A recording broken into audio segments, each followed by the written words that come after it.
Hey guys, what is up?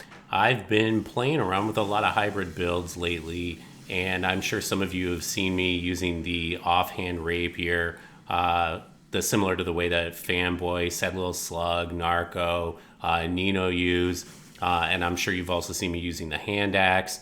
And I've had some suggestions from people that I should be giving the Estoc a try, and I've kind of been thinking a lot about the trade-offs between these various offhand weapons. I know Nino actually made a video that was sort of along these same lines. I want to emphasize that this video is not about offhand weapons in general. It's only about a subset of them. The subset that I would call like the difficult to reaction roll subset, where the strategy is essentially you're using the offhand weapon to pressure, to force panic rolls, to get hit stun that you can then leverage with your larger weapon in your main hand. So there's a lot of other really good offhand weapons like straight sword that I really didn't consider for this video, but are still valuable and you shouldn't ignore them. So one of the things that jumped out at me when I first started using the Estoc, as I'm using here, is the reach. You can catch panic rolls so much more reliably with this. Like you see the way I'm roll catching this guy. If I had done that with a rapier, I would have whiffed a great many of those attacks. So all the clips that I have today, obviously they were all recorded while I was fighting as a Spear of the Church, but this obviously it's not really about Spears of the Church. Like I'm not really trying to focus on any of the strategies I was using, really just the effectiveness of the offhand weapon. I mean, this thing is so phenomenal. One of the other benefits of it, and I'm going to actually break down kind of a comparison of the various offhand weapons in a little bit, but one thing I don't really talk too much about, the Estoc gets counter hits. Now, on this build, this is an elemental build. It's a faith build, and I'm pretty sure that elemental damage does not get increased on counter hits, so it would only be the physical component. So on this build, I'm not so worried about the counter hits, but I have noticed that the hit stun actually seems to be different on this. Like certainly in comparison to the hand axe, the hit stun from the Estoc seems to be a lot longer. And I'm not really sure if that's my imagination or if there's actually something true there. But the reach of this combined with the waggle just creates so much pressure. And after a bit of experience, you really start to learn. You can kind of very quickly bucket people by their play style and you know how to get after them. Or maybe you don't waggle and you see them reaction roll a couple in a row. And here I kind of get tunnel vision, unfortunately, going after this Phantom, trying to put him away. And here I think I come to my senses and finally roll out. And obviously I need to heal up here, but you learn their patterns. You learn when you can hit the waggle and you hit it once and then they're going to panic roll and you roll catch them, and then you know if they do that one time they'll always panic roll the next time. Panic rolling just breeds more panicking. Like this guy's trapped here between two of us and the spears. He's pretty much screwed. So coming up here in a moment, I've got a graph that I wanted to show you guys. And this was just kind of me putting something together to try to think about the various trade-offs between the weapons. What are they good at? What are they not good at? And I think if you look, kind of the left three columns tell most of the tale. So far, the far right tracking, the hand axe has a wide attack radius, whereas the Estoc rapier, not so much. The Cestus does all right, but it's like the parry and L1 waggle. That's the real trade-off. That's kind of where you have to make up your mind which is most important to you. And I think for me, I kind of came to the realization that the game's changed a lot in the last couple of years. The notion of having a gank squad where the players don't know what they're doing and they're doing rolling attacks, and real predictable things like running attacks into standing R1s. Those days are pretty much gone. So the value of parries over time has correspondingly diminished. And so to me, I would much rather focus on critical attacks like backstabs, which people haven't gotten as good at defending against yet, and then use something like an Estoc where I've got the waggle and I can force panic rolls. And I've got the reach that the rapier doesn't have. I mean, just countless times throughout these fights, I realized if I'd been using the rapier, I would have whiffed a lot of these attacks, but was successful because it was the Estoc. So for my spear builds, I've tried so many different combinations and configurations of weapons, trying to get any extra edge that I can. And I think the way that I've got it set up now, where I start off with the great sword and some sort of offhand weapon, like in this case, obviously the Estoc, that seems to be the optimal approach. And here, this guy, I can see that he's not rolling. He wants to attack out of hit stun. That's a read I would not have made a few months ago. I would have just hit him twice and backed off and reset. But as soon as I get the read that he's just going to keep attacking, I'm just going to keep spamming that rapier or that Estoc in his face. But I go with the greatsword. Offhand, I've got the rapier, the Estoc, and then I've also got the cestus, and the cestus is there if I want perseverance, which I don't do very often, but that's something I'm actually trying to incorporate into my gameplay. I use it mostly if I want to get a parry. The parries are just a lot more reliable than if I had the rapier in addition to the Estoc just for the parries. But it's also really good for chase downs.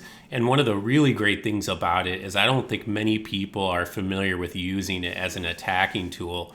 And I think I don't know if Saint Wright was kind of the progenitor of it, but he was certainly the one that popularized it for me. And I see many people, especially in like the Soul Level 90 Discord events, I see people using offhand cestus for attacking. And it still catches me by surprise. Sometimes I look for it more now than I used to. But when somebody's got an ultra great sword, you're looking for that ultra great sword swing, and they come out with that cestus attack. Like Rusty Greatsword does that to me all the time, and he gets me in some nasty mix-ups like that. I think now with this build, with the offhand Estoc, switching to cestus, and then when I need to run somebody down, I can switch over to the spear. That's a really good setup for me. I used to, if you looked at my older like spear videos, a lot of times I would use hand axe and spear as like my main, and that worked really, really well. It worked really well, but there were definitely cases where I would have liked the hyper armor of the two-handed greatsword. So this to me is a much better setup. I can switch when I need to.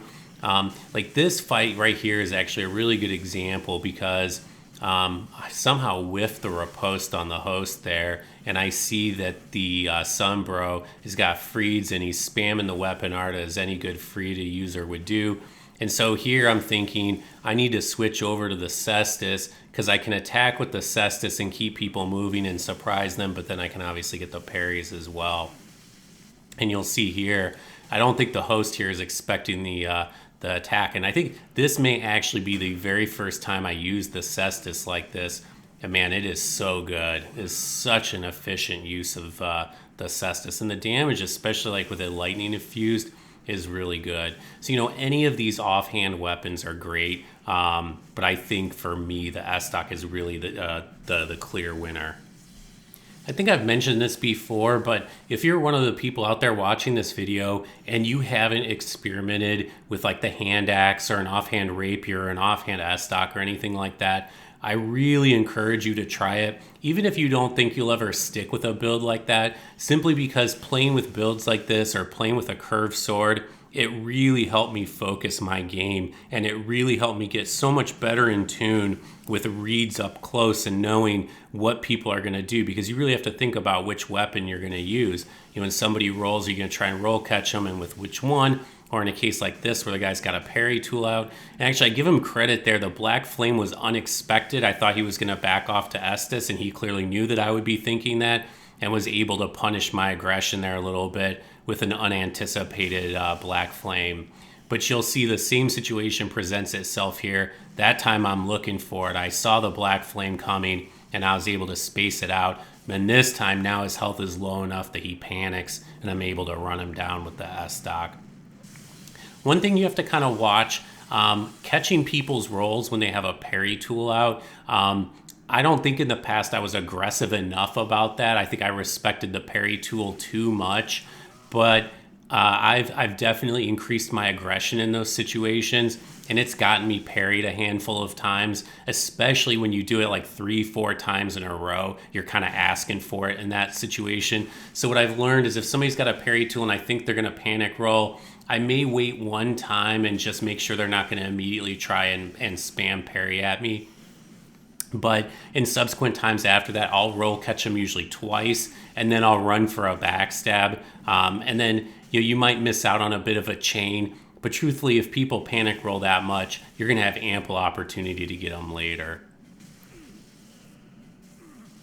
And this Estoc, man, the reaction roll catches, the L1 waggling to force panic rolls. Like there's probably like 50 players on the face of this earth that can stand there and reliably reaction roll the Estoc R1s, or in this case L2s, who can reliably reaction roll that and not fall for the bait of the waggle. Like, it's just too hard to avoid. And I know with any of these fast weapons, whether it's the hand axe, a curved sword, an Estoc, when somebody starts waggling like that, I am just a sucker for it, and I will immediately start panic rolling like crazy.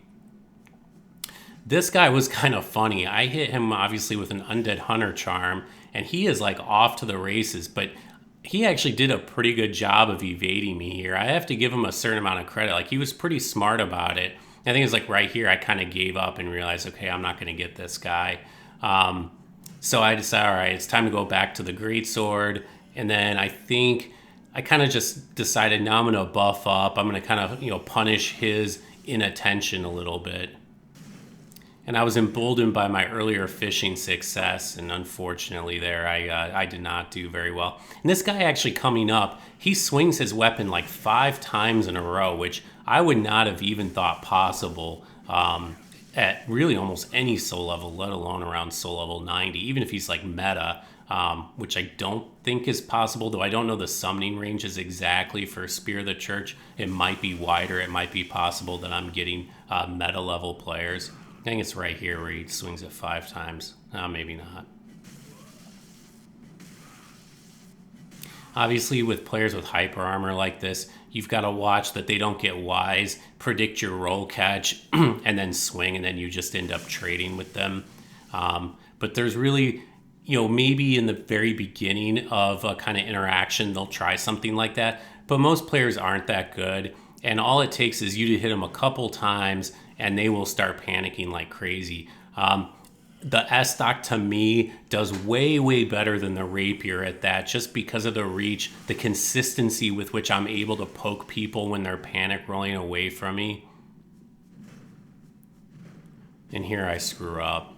I should have rolled. You can always be aggressive with your spacing when you're moving in towards somebody, but obviously because of latency, you can't be so aggressive when you're moving away, and I neglected to roll that attack the way that I should have. So this time I Undead Hunter charm the guy, and I think I swapped to my my spear much more quickly, yeah. And my ability to be running behind this guy and swap a weapon, that's a new skill. That is something I could not do as recently as even like 2 months ago. Man, all these little new skills I've been picking up, they all start adding up, and they really have a big effect on your game. It's really amazing.